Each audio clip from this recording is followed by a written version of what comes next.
हमें किसी प्रकार के संघर्ष का अनुभव ही नहीं होता। सहजता से सुख की ओर खींचे चले जाते हैं, जैसे मक्खी गुड़ की ओर खींची चली जाती। वास्तव में धर्म संकट का क्षण ईश्वर के निकट जाने का क्षण होता है। यदि हम संघर्षों से भयभीत ना हो, सुख की ओर आकर्षित ना हो, अपने धर्म पर दृढ़ रहे, तो ईश्वर का साक्षात्कार दूर नहीं।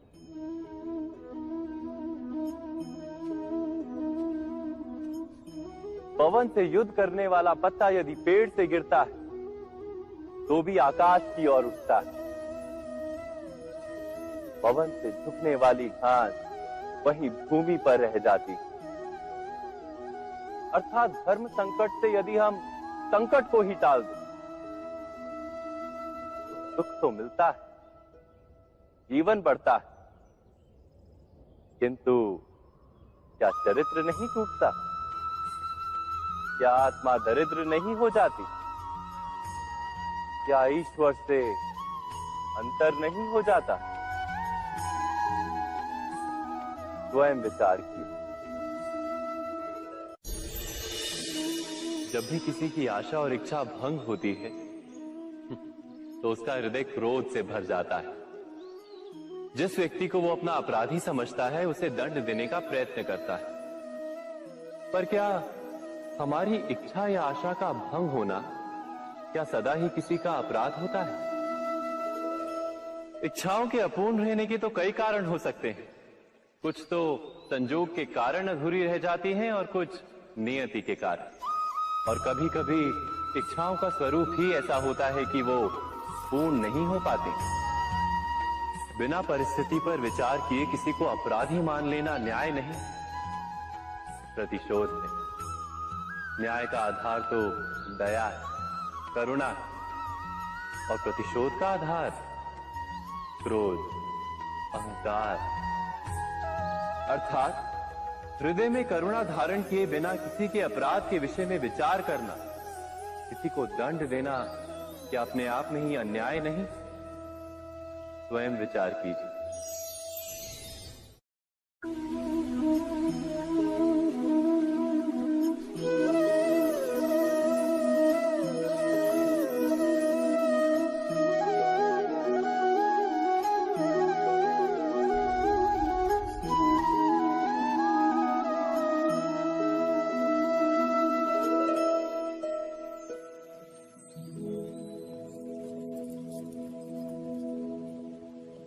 भविष्य के आधार पर सब आज का निर्णय लेना चाहते हैं। भविष्य में सुख मिले, भविष्य सुरक्षित हो, ऐसे निर्णय आज लेने का प्रयत्न रहता है सबका। आप अपने जीवन को देखिए। क्या आपके अधिकतर निर्णय के पीछे भविष्य का विचार नहीं होता? और हो भी क्यों ना। अपने जीवन को सरल और सुखमय बनाने का प्रयत्न करने का अधिकार सबका है। पर भविष्य तो कोई नहीं जानता, केवल कल्पना ही की जा सकती है। तो जीवन के सारे महत्वपूर्ण निर्णय कल्पनाओं के आधार पर ही करते हैं हम। क्या निर्णय करने का कोई तीसरा मार्ग हो सकता है? विचार कीजिए। सारे सुखों का आधार धर्म है और वो धर्म मनुष्य के हृदय में बसता है। तो प्रत्येक निर्णय से पूर्व स्वयं अपने हृदय से ये प्रश्न अवश्य पूछ लेना कि ये निर्णय स्वार्थ से जन्मा है या धर्म से। क्या इतना पर्याप्त नहीं? भविष्य के बदले धर्म का विचार करने से क्या भविष्य अधिक सुखपूर्ण नहीं होगा? स्वयं विचार कीजिए।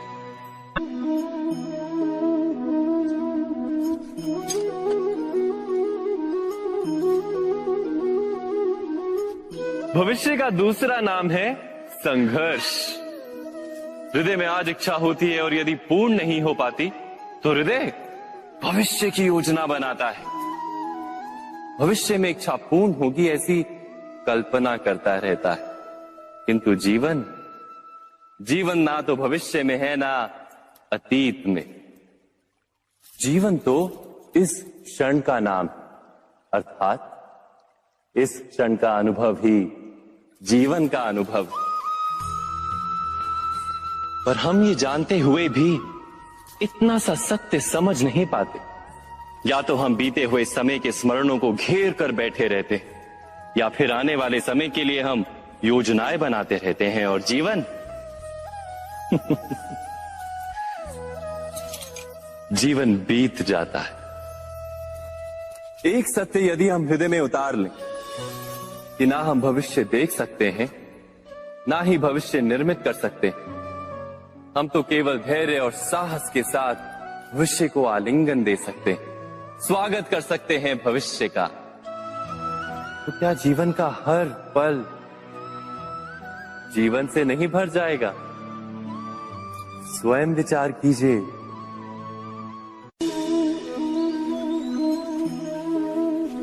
सबके जीवन में ऐसा प्रसंग अवश्य आता है कि सत्य कहने का निश्चय होता है हृदय में, किंतु मुख से सत्य निकल नहीं पाते। कोई भय मन को घेर लेता है। किसी घटना अथवा प्रसंग के बारे में बात करना, या फिर स्वयं से कोई भूल हो जाए उसके बारे में कुछ बोलना, क्या ये सत्य है? नहीं, ये तो केवल तथ्य है। अर्थात जैसा हुआ था वैसा केवल बोल देना सामान्य सी बात। किंतु कभी कभी उस तथ्य को बोलते हुए भी भय लगता है। कदाचित किसी दूसरे की भावनाओं का विचार आता है मन, दूसरे को दुख होगा, ये भय भी शब्दों को रोकता है। तो ये सत्य क्या है? क्या हमने कभी विचार किया है? जब भय रहते हुए भी कोई तथ्य बोलता है तो वो सत्य कहलाता है। वास्तव में सत्य कुछ और नहीं, केवल निर्भयता का दूसरा नाम है।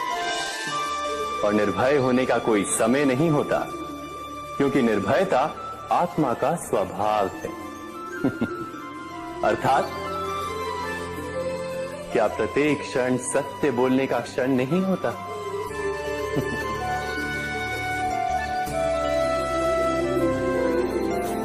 स्वयं विचार कीजिए।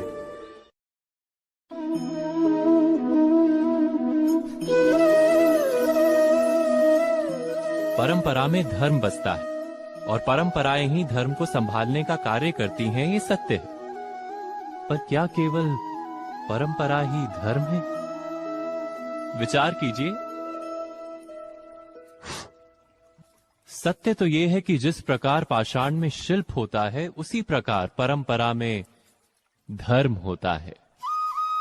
इस पत्थर में शिल्प है, ये पत्थर शिल्प नहीं।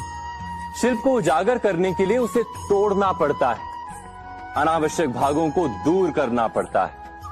ठीक उसी प्रकार परंपराओं में धर्म ढूंढना पड़ता है। जिस प्रकार इंद्र पूजा की परंपरा को तोड़कर गोवर्धन पूजा का धर्म ना ढूंढा जाता, तो यादवों को उनकी मुक्ति का मार्ग नहीं मिल पाता।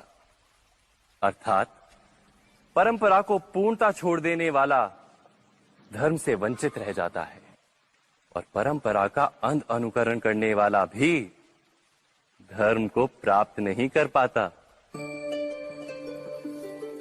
कहते हैं हंस के पास नीर क्षीर विवेक होता है। दूध में मिले पानी को छोड़कर केवल दूध ही ग्रहण करता है। तो क्या सच्चा धर्म प्राप्त करने के लिए हृदय में ज्ञान से जन्मा विवेक आवश्यक है? और ऐसे विवेक के बिना जिसे धर्म मान भी लिया जाए, जो वास्तव में धर्म ना भी हो, ऐसा भी तो हो सकता है।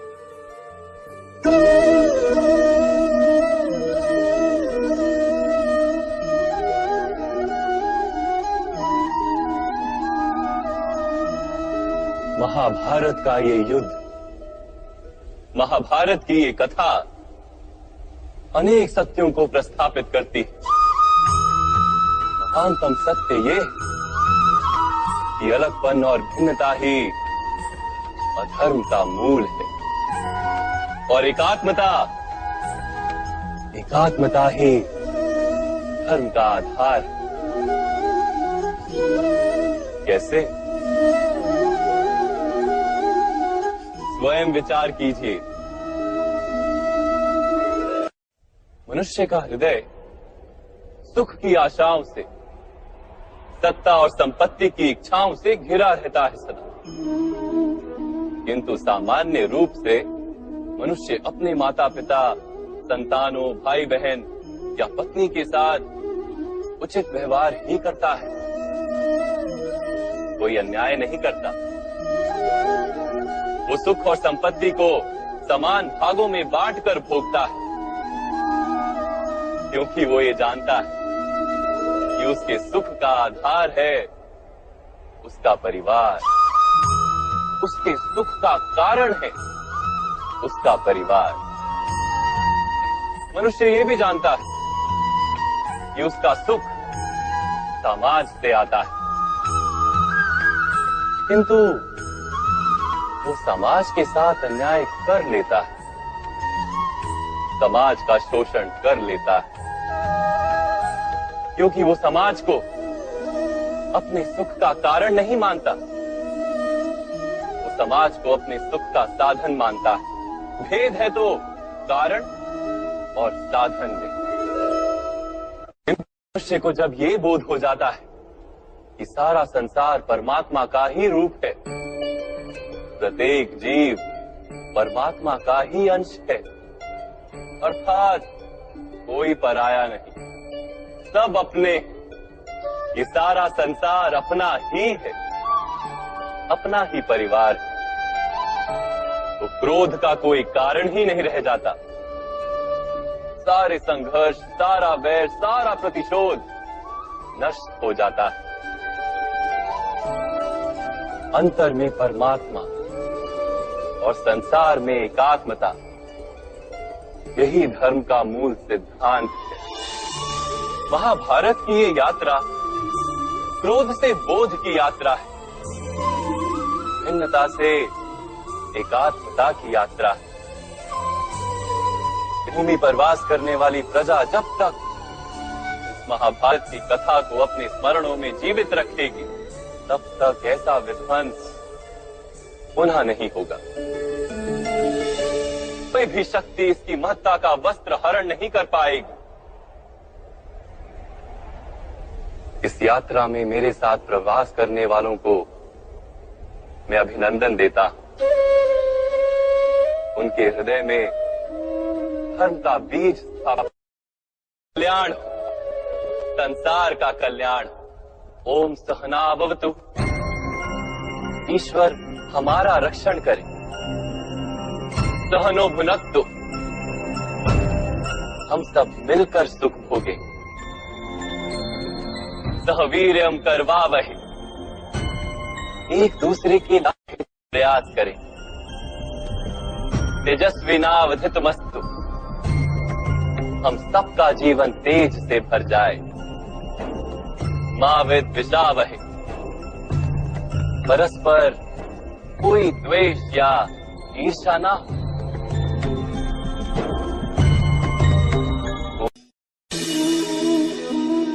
मनुष्य के हृदय में भय का साम्राज्य रहता है सदा।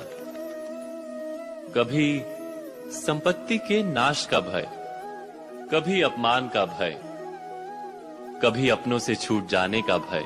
इसीलिए भय का होना सबको स्वाभाविक ही लगता है।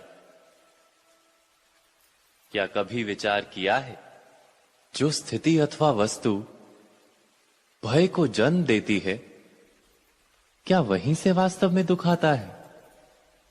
नहीं, ऐसा तो कोई नियम नहीं। और सबका अनुभव तो ये बताता है कि भय धारण करने से भविष्य के दुख का निवारण नहीं होता।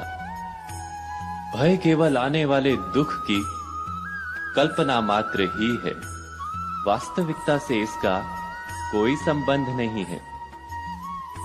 तो क्या ये जानते हुए भी कि भय कुछ और नहीं केवल कल्पना मात्र ही है। इससे मुक्त होकर निर्भय बन पाना क्या बहुत कठिन है? अवश्य विचार कीजिएगा।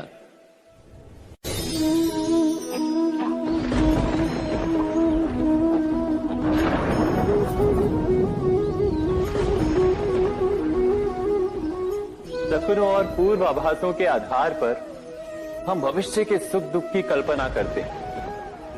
भविष्य के दुख का कारण दूर करने के लिए हम आज योजना बनाते हैं, किंतु कल के संकट को आज निर्मूल करने से हमें लाभ मिलता है या हानि पहुंचती है, ये प्रश्न हम कभी नहीं करते। सत्य तो ये है कि संकट और उसका निवारण साथ जनते हैं, व्यक्ति के लिए भी और सृष्टि के लिए भी। नहीं, आप अपने भूतकाल का स्मरण कीजिए, इतिहास को देखिए, आप तुरंत ही ये जान पाएंगे कि जब जब संकट आता है तब तब उसका निवारण करने वाली शक्ति भी जन्म लेती है। यही तो जगत का चलन है। वस्तुतः संकट ही शक्ति के जन्म का कारण है। प्रत्येक व्यक्ति जब संकट से निकलता है तो एक पद आगे बढ़ा होता है, अधिक चमकता है, आत्मविश्वास से अधिक भरा होता है, न केवल अपने लिए अपितु विश्व के लिए भी। क्या ये सत्य नहीं? वास्तव में संकट का जन्म है एक अवसर का जन्म, अपने आप को बदलने का, अपने विचारों को ऊंचाई पर करने का अवसर, अपनी आत्मा को बलवान और ज्ञान मंडित बनाने का अवसर। जो ये कर पाता है उसे कोई संकट नहीं होता, किंतु जो ये नहीं कर पाता वो तो स्वयं एक संकट है विश्व के लिए। विचार कीजिए।